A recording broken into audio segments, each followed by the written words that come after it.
দেখরাই নিবার নানির তামসা, বুঝছো নি? আগেও ভিডিওটা দেখো নানির, পরে আমি কিছু কথা কইরাম। কি করো সোনা? কি আরন? তোমার সোনা সোনা নাই রে সোনা, আরবের রইদে হুরি কয়লা হয়ে গেছে। ও সোনা, তুমি কেমন আছো সোনা?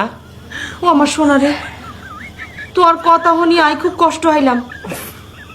তোর হারানো টিয়া দি আই সুনু পাউডার সেন্ট সুগন্ধি সাবান ব্যবহার করি করি সোনার তো একবারে হীরা হয়ে গেছি।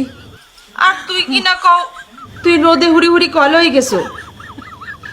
তোর কথা শুনি তো আর কলজের ভিতরে একদম সাদা হয়ে গেছে গই সোনা। আরে সোনা, রে কথার কথা কইছি, ব্যাগ কথা ধরলে চলেনি। শোনো, তুমি যে হিরো হয়ে গেছো এই কথা শুনি মনে করো যে আর মন পান্না হয়ে গেছে। আর মনে করো তুমি হীরা, আমি পান্না, আর দুজনে ও শোনা, তুই বালা থাকলেও বালা বুঝছত নি। খালো কিতার লাগি ইতা করে নে গে এগুলো জানো শান্তি হয় না। এক ট্যাং গাতো গেছে কি হেটির গড়ের হেটির গড়ের হেটি নমাজ ফরস না এক ট্যাং গাতো গেছে কি কিতার লাগি শোনা টুনা দাখরে হেটির